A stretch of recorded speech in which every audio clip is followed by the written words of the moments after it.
Bonjour à tous et bienvenue à la webconférence Apsys Cyborg où nous allons vous présenter la solution Sage Enterprise Management.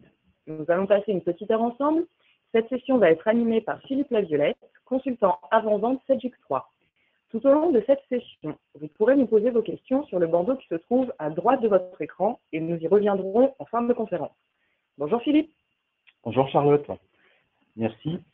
Alors, juste un petit préambule, je souhaiterais préciser pour ma part que, donc, au-delà du fait que je sois aujourd'hui présent avec vous pour parler de la solution Sage Enterprise Management, j'ai aussi la connaissance de la solution Sage 200, donc, qui est un autre produit Sage que certains peut-être utilisent et sur lequel nous serons peut-être amenés à partager quelques éléments. En ce qui concerne Apsys Cyborg, petit rappel, donc Apsys Cyborg est une société qui a 30 ans d'existence maintenant, et nous sommes aujourd'hui à peu près 400 collaborateurs sur toute la France. Nous sommes répartis en 15 agences. Apsys Cyborg a réalisé en 2017 un chiffre d'affaires de 52 millions d'euros et nous accompagnons aujourd'hui environ 3300 clients. Ces 3300 clients, c'est à peu près 200 clients sur la solution Sage Enterprise Management et 1500 ou 2000 clients, je pense, sur la partie Sage 200. Donc, ce qu'il faut retenir, c'est que nous avons chez Apsys Cyborg la compétence sur quasiment l'ensemble des offres Sage sur le marché. Donc, ce que je vous propose ce matin, c'est d'échanger avec vous sur les possibilités d'évolution. Donc, vous êtes potentiellement aujourd'hui équipé d'une solution type Sage 100 ou autre d'ailleurs. Vous faites de la croissance, vous avez des besoins qui sont grandissants, donc peut-être que vous vous interrogez sur une possible évolution vers une solution de type ERP. Donc, je vais vous expliquer quelles sont les motivations qui peuvent vous amener à cette réflexion et comment on peut y répondre et quels sont les leviers qui peuvent potentiellement accélérer votre démarche ou vous accompagner en tout cas dans votre réflexion. Donc, on va parler du contexte. Comment Sage, l'éditeur, propose d'accompagner nos clients dans leur croissance. Et on fera un petit tour sur la solution Sage Enterprise Management, voir comment elle va pouvoir accompagner votre croissance, votre développement, et vous proposer des solutions structurantes dans chacun des processus de l'entreprise. Donc, à la fois sur le plan ergonomique que sur le plan fonctionnalité. Et puis, nous terminerons sur un petit tour sur la partie reporting, qui est toujours très, très importante pour avoir une vision globale de ce qui se passe dans l'entreprise au travers de l'outil. Nous sommes aujourd'hui, comme vous le savez, dans un contexte économique qui est en pleine accélération. On a les PME recherchent aujourd'hui des leviers pour accompagner leur croissance, leur développement. De plus en plus, on constate, nous en tant qu'intégrateurs en tout cas, que les PME ont des besoins qui se rapprochent de plus en plus des besoins des grandes entreprises. Donc, de fait, elles vont rechercher des outils qui sont capables de les accompagner et ces outils ressemblent de plus en plus aux outils qu'utilisent les grandes entreprises, avec en moins, je dirais, le dimensionnement, la complexité des outils, la segmentation des outils. On est plutôt sur des solutions qui sont un peu plus globales, sachant que les PME ont besoin d'avoir quelque chose de un outil plus transverse.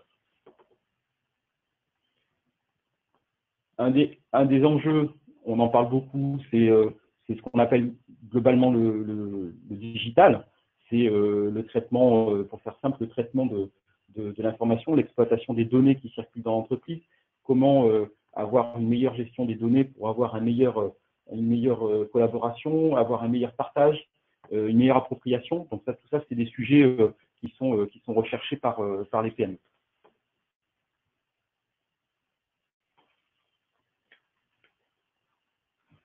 Donc, là, je vais vous parler de Sedge. Donc, Sedge, pour ceux qui connaissent, donc, est un éditeur qui est très, très présent sur le marché des petites et moyennes entreprises, des ETI.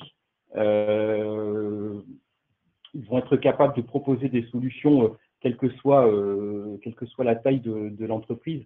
Donc, pour ceux qui ne le savent pas, donc Sedge va être capable de vous accompagner sur des structures de type TPE jusqu'à des entreprises de taille intermédiaire avec différentes offres, en tout cas des offres qui vont être capables de vous suivre le plus longtemps possible. Donc, pour ce faire, Sedge propose une segmentation d'offres que je vous présente ici. Donc, la segmentation, comment on va la déterminer? Sur deux axes, sur la méthode de déploiement et sur comment on vous accompagne dans chacun de vos métiers. Alors, ce qui est important, c'est que plus vous êtes, on va dire, en phase de démarrage, plus vous recherchez une solution qui va être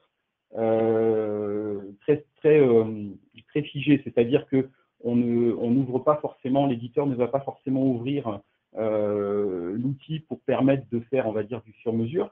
Donc, l'éditeur propose à ce moment-là quelque chose de très standardisé, de très packagé, d'accord? Pour aller ensuite vers des approches qui sont un petit peu plus adaptables, qu'on va déployer plutôt en mode projet, de manière à pouvoir répondre plus souplement aux besoins de manière plus souple, pardon, aux besoins des entreprises.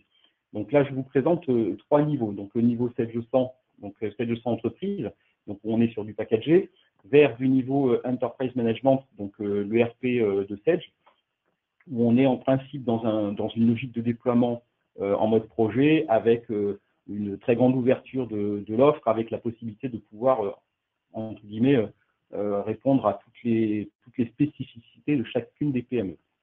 En intermédiaire, et basé sur la même solution que Sedge Enterprise Management, Sedge propose une méthode, on va dire, accompagnée, qu'on appelle SPASTAR, donc qui permet d'avoir une méthodologie de déploiement qui se rapproche d'une méthodologie de déploiement type 700, donc avec des délais et des charges qui correspondent globalement à des 700. En revanche, on reste sur un outil qui est complètement ouvert et qui permet de pouvoir aller beaucoup plus loin en termes d'accompagnement. Donc, ça veut dire qu'on propose une solution qui peut se déployer de deux manières différentes en fonction du besoin, en fonction du niveau de personnalisation que vous souhaitez obtenir. Donc, de cette manière, on espère, on imagine, et en tout cas, c'est le cas chez nos clients, pour être capable de vous accompagner sur 10, 15, 20 ans, voire plus, avec la même solution.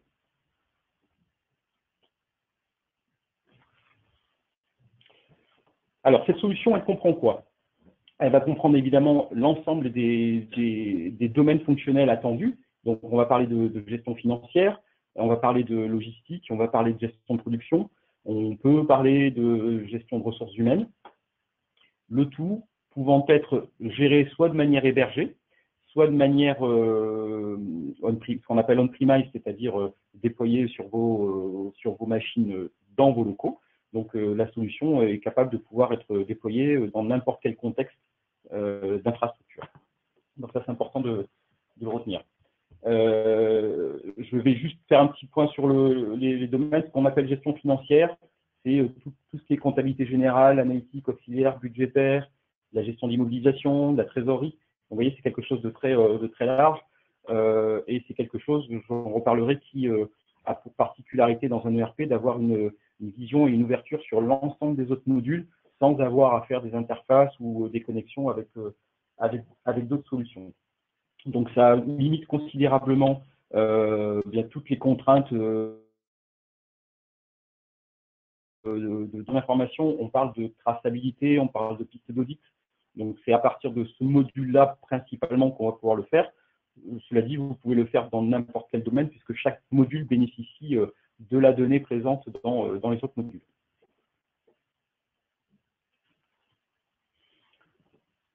Au-delà de l'aspect fonctionnel, au-delà de l'aspect ouverture de la solution afin d'être en vue d'être adaptée à vos problématiques, sachez que cette solution est une solution qui peut se déployer dans la plupart des pays dans le monde, je ne parle pas seulement de gestion des langues, mais je parle aussi de la gestion des législations.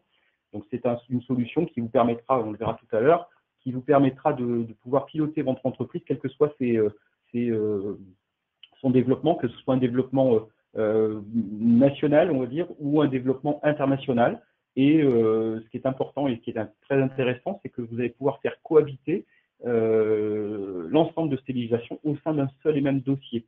Donc, facilitation de circulation d'informations, automatisation de flux intersociétés, reporting accéléré dans un contexte groupe. Voilà, donc ça, cette solution est capable de vous amener cette dimension-là.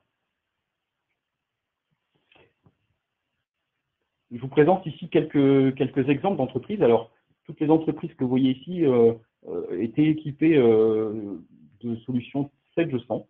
Vous le voyez, on va aussi bien adresser des sociétés qui sont dans la distribution que dans l'industrie, que dans le service. Vous pouvez peut-être noter qu'il y a beaucoup de clients qui viennent de la distribution, tout pour la simple et bonne raison que 7G100 est un produit à la base qui est très orienté distribution et sur lequel on n'avait pas forcément une grande pertinence sur le métier du service notamment, et peut-être un peu moins sur le manufacturing par rapport à un ERP type Sage Enterprise Management. En revanche, les entreprises qui sont dans le manufacturing dans le service ont pu bénéficier de cette extension de fonctionnalité en évoluant vers un ERP.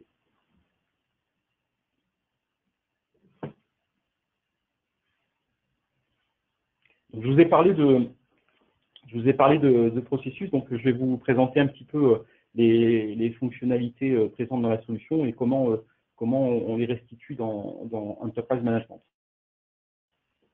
J'ai choisi de le présenter en 5 points, donc des sujets qui sont importants à appréhender. Donc l'outil, c'est un outil qui va vous apporter par rapport à la solution que vous avez aujourd'hui, plus un périmètre fonctionnel plus large, mais aussi plus de profondeur fonctionnelle. On peut lister et mettre côte à côte toutes les fonctionnalités. Ce qui est intéressant et ce qui peut être un plus avec un ERP, c'est de pouvoir aller plus loin dans chaque module, aussi bien dans la partie financière, dans les achats, de manière à pouvoir faire collaborer et pouvoir répondre au mieux avec les spécificités de chaque métier. Le deuxième sujet, c'est évidemment la gestion complètement intégrée. Alors, quand je parle de gestion intégrée, on parle de multi-législation évidemment, mais on parle de tous les modules. Aujourd'hui, vous pouvez avoir des modules de négoce qui sont connectés à des modules finance avec des interfaces ou pas d'ailleurs entre les deux. Là, vous allez avoir dans le même outil l'ensemble des fonctionnalités, y compris les fonctionnalités qui seraient spécifiques. Aujourd'hui, peut-être qu'autour de votre Sage100, vous avez des tableaux connectés ou des applications que vous avez fait développer en externe pour pouvoir compléter votre outil de gestion. Le troisième sujet, vous avez besoin d'être mobile, vous avez besoin de pouvoir accéder à votre solution partout et aussi souvent que vous en avez le besoin, ne serait-ce que par exemple pouvoir prendre une décision, pouvoir signer un paiement, valider une commande, des choses comme ça. La technologie que propose Enterprise Management, c'est une technologie qui permet d'être utilisée sur tout type de terminaux, donc que ce soit un ordinateur, un téléphone, une tablette. Donc du coup, ça veut dire que vous allez pouvoir augmenter, ajouter de la réactivité dans le traitement de l'information. On a besoin de parler de sécurité, donc effectivement, on vous propose une solution qui est ouverte, qui est souple, qui est flexible. Pour autant, on n'oublie pas l'aspect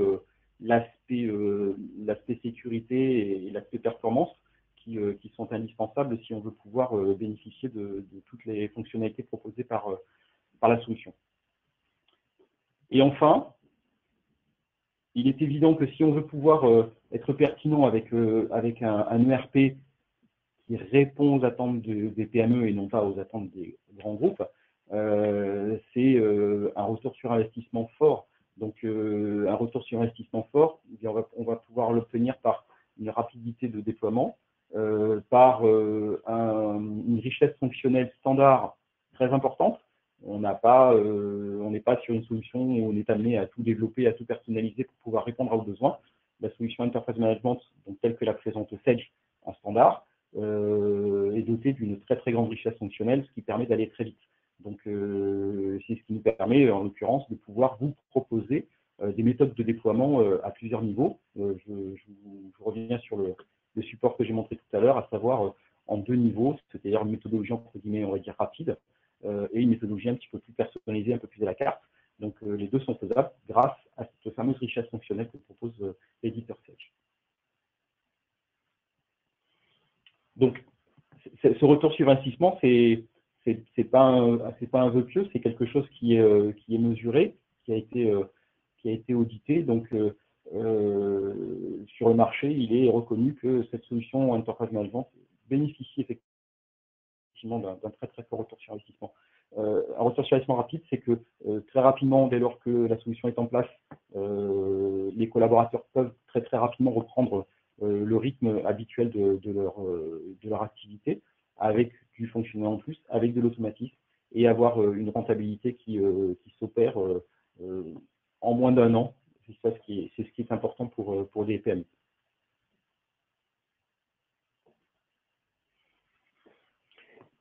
Je vais vous proposer maintenant de passer dans la solution, donc vous montrer comment on va faire partager l'ensemble des fonctionnalités au travers des différents rôles que propose l'éditeur, comment on prend en main cet outil, comment on navigue avec cet outil. Je voudrais rajouter que ce qui est important aujourd'hui, c'est de pouvoir bénéficier d'un outil qui s'intègre parfaitement à votre environnement de travail. Donc, votre environnement de travail est pour la plupart constitué d'un outil de gestion, mais aussi de suites bureautiques telles que Microsoft Office, voir de quelle manière on va pouvoir faire cohabiter et partager l'information et les données avec toutes ces solutions.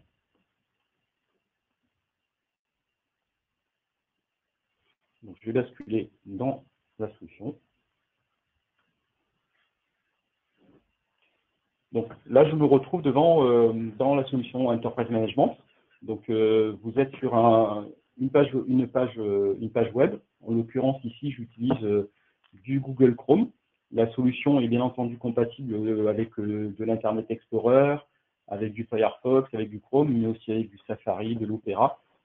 Tout dépend des besoins que vous avez. Au sein d'une même entreprise, il est tout à fait possible d'avoir des explorateurs différents, même si ce n'est pas forcément, je dirais, une solution, une méthode globale, mais dans l'absolu, tout le monde pourrait utiliser des explorateurs différents. Je prends l'exemple des entreprises qui utilisent aussi bien du Macintosh que du PC, vont pouvoir ou avoir besoin de pouvoir accéder à leur solution, quel que soit le browser disponible sur les appareils. Donc, voilà. Donc je me retrouve devant cette solution, donc je l'ai lancée par un raccourci, je me suis authentifié. Mon authentification va me déterminer ma langue, d'accord? Je vais pouvoir bénéficier, alors là je suis un utilisateur administratif, je peux bénéficier d'un ensemble de rôles. Donc ça veut dire, les rôles, ça veut dire que je vais pouvoir définir des portails spécialisés par métier. Donc ce qu'il faut retenir, c'est que dans cette solution, vous aurez, je vais vous montrer, on a une approche métier qui est très très importante. Avec, comme tout système, des raccourcis, des favoris, on va dire. Un moteur de recherche embarqué. Alors, c'est pas Google, mais c'est un moteur qui permet de rechercher une information dans la base de données, quel que soit le type d'information, que ce soit une fonction ou que ce soit une donnée. Vous recherchez un client par son adresse, son numéro de téléphone, vous cherchez un article. Il va vous ressortir dans la base de données tout ce qui concerne le mot que vous auriez saisi. De manière plus générale, ici, je suis rentré dans ce processus que vous voyez ici. Donc, je vous ai proposé différents processus. On pourrait en faire autant qu'on veut, on peut en rajouter autant qu'on veut. Il n'y a aucune limite. Ici, j'ai un ensemble de portails. Donc, en principe, un collaborateur n'aurait qu'un, voire peut-être 2 portails. Donc, c'est pour vous montrer la possibilité de pouvoir construire de nouveaux portails. Construire de nouveaux portails, c'est très simple. Je rajoute un élément, je vais dire que je vais chercher des requêtes ou des processus, ou des représentations, des stats, des choses comme ça, voire des applications externes pour pouvoir me connecter. Ce qui veut dire que mon ERP devient mon portail principal de travail, mon tableau de bord, à partir duquel je vais accéder à toutes mes informations, qu'elles soient dans l'ERP ou en dehors de l'ERP. Inversement, comme vous êtes sur du web, vous allez pouvoir, si vous avez par exemple un site institutionnel, l'intégrer complètement à votre site institutionnel et pouvoir, en cliquant sur un lien, entrer dans votre ERP ou dans votre fonction. Donc si je rajoute par exemple un processus, donc je reviendrai sur ce système de processus. Donc ce que je vous montre ici, ce sont des processus complètement standards fournis par Sage. Donc si je vais chercher un processus en comptabilité, je vais avoir tout un tas de processus qui me sont proposés, par exemple processus métier. Et donc là, Sage me dit, ben voilà, pour le chef comptable par exemple, ben, le processus que je propose, c'est celui-ci. Et automatiquement, dans mon processus, je vais pouvoir hériter de mes fonctionnalités. D'accord? Le supprimer, c'est très simple. Voici. Donc, en résumé, ici, vous avez la possibilité de proposer à l'ensemble de vos collaborateurs un ensemble de fonctionnalités. Alors, bien entendu, vous conservez le principe arborescent. Hein, je le conserve toujours. Hein, si vous préférez plutôt accéder à vos données de manière arborescente, telle que vous le faites aujourd'hui avec vos outils. Ou sinon, pouvoir modéliser des processus. Par exemple, la gestion des données de base. Si je veux donner accès à ma fiche client, je vais y accéder directement à partir de mon processus. Donc en fait, ça me permet de guider le collaborateur plutôt que d'aller chercher dans les menus. Une autre méthode, c'est que ces fameux processus, eh bien, on va indiquer les différentes fonctions auxquelles le collaborateur va avoir accès. Donc un portail, typiquement, pourrait être composé à la fois de processus et de requêtes. Donc ici, je suis sur le processus de l'acheteur. Donc sur le processus de l'acheteur, je propose de gérer les articles, les fournisseurs, suivre les commandes et avoir quelques requêtes type mes demandes d'achat qui sont en cours, qui sont assignées, mes commandes que j'ai traitées, etc., etc. On peut imaginer tout type de requêtes. Donc je précise que toutes les requêtes que vous avez ici sont mises à disposition par Sage. Qui plus est, le requêteur qui permet de les constituer, qu'elles soient en texte ou en graphique, est mis à disposition en standard dans la solution.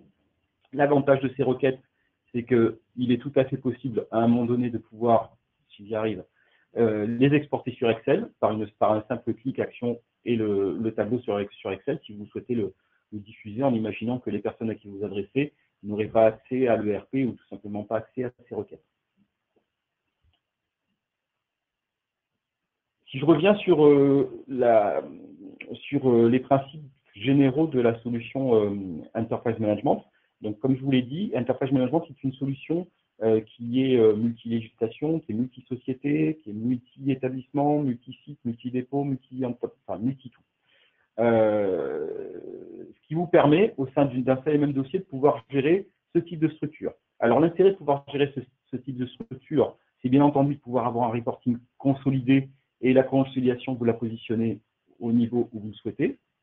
D'accord? Vous pouvez constituer un ou plusieurs groupes avec un ou plusieurs liens, que ce soit des liens juridiques ou non juridiques pour des raisons d'analyse. Donc, si vous souhaitez avoir un groupe d'analyse qui ne correspond pas forcément à une entité juridique, mais qui correspond à un ou deux établissements ou une ou deux activités, vous pouvez tout à fait le faire. Ça permet aussi de pouvoir automatiser en standard des flux tels que les échanges intersites, c'est-à-dire se passer des commandes intersites, se faire des expéditions intersites, des réceptions intersites, se faire de la facturation intersociété en automatique. Donc quand je parle de facturation intersociété, c'est de pouvoir générer automatiquement des flux réciproques. Je fais une facture de vente qui va me créer une facture d'achat automatiquement. Je fais une commande d'achat qui va me créer une commande de vente automatiquement. Voilà.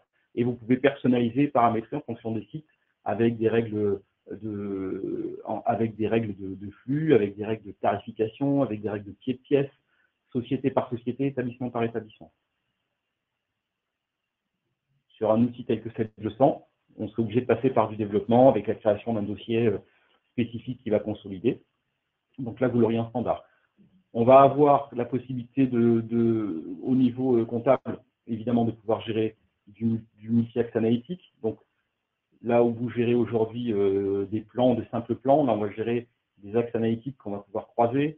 On va pouvoir gérer une comptabilité d'engagement, c'est-à-dire qu'en fait, on va pouvoir commencer à alimenter notre comptabilité, non pas à partir du moment où il y a une facture qui est établie, mais dès lors qu'une commande par exemple d'achat est engagé, eh bien pouvoir en bénéficier au niveau du suivi budgétaire. C'est-à-dire que dès la commande, j'ai un suivi budgétaire qui s'enclenche via l'analytique. Bien évidemment, je suis multi-exercice, multi-période, multi-devise, conformément à la réglementation. Donc, quand je dis conformément à la réglementation, ça veut dire que je vais m'adapter à chaque réglementation. Donc, pour la France, il y a des règles. Pour l'Allemagne, il y en a d'autres. Pour d'autres pays, il y en a d'autres. En passant par le référentiel, je vais vous montrer un petit peu comment l'outil se présente. Tout à l'heure, je suis allé dans la fiche client, je vais y retourner. Dans tous les écrans, que ce soit des écrans sur les données de base, que ce soit des écrans sur les saisies de type comptable ou commercial, le RP se présente de la manière suivante. Vous avez votre écran central qui permet d'être potentiellement agrandi ou redimensionné. Vous êtes sur du web, donc potentiellement on peut l'agrandir et le rétrécir. Sur la partie droite, vous avez tout un tas de fonctions. Donc l'objectif de ces fonctions est de pouvoir vous donner une vision de 360 degrés autour de là, en l'occurrence, un client. Donc autour de ces clients, je vais voir s'il y a des signatures en cours, s'il y a des textes particuliers à faire apparaître sur des documents. Vous avez tout un ensemble de fonctions. Je peux voir tous ces devis, ces commandes, ces factures, en fait ou en ligne. On peut gérer du SAV, donc on va voir son parc. On peut vous donner une situation du compte directement sans avoir à demander à la comptabilité ou des choses comme ça. Donc vous avez une vision transverse. Si je vais dans une fiche article, j'aurai exactement la même chose, mais orienté article bien entendu. Et sur la partie gauche, vous avez, je vais changer de fonction dans les mêmes articles. Sur la partie gauche, vous avez le fichier. En fait, là, en l'occurrence, j'ai changé, je suis allé dans le fichier article. Donc, vous avez la liste de vos articles. Alors, cette liste, elle est globale ou filtrée. C'est-à-dire que vous pouvez soit donner une vision de l'ensemble de votre base article aux collaborateurs concernés, soit la filtrer en disant tel collaborateur n'a accès qu'à telle ou telle info. Alors, on n'est plus sur du filtrage par module, par fonction, mais on est bien sur du filtrage de données. C'est-à-dire que dans un ERP, on est capable de donner des accès ou pas à certaines données, à certains collaborateurs. C'est d'ailleurs la raison pour laquelle ici, vous avez des onglets qui permettent d'être visibles ou non à chacun des collaborateurs. Si je reviens sur cette liste gauche, bien entendu, elle peut trier sur chacun des éléments. Donc ici, j'ai du code, de la désignation, j'ai de la famille, de la classification. Donc ici, sur chacune de ces colonnes, je peux avoir tout un tas de filtres que je peux bien entendu combiner, c'est-à-dire que je peux utiliser 2 filtres. Et donc si je vais mettre, si je prends qui contient et que je prends interne, hop là, excusez-moi, une petite erreur de frappe sur mon cahier.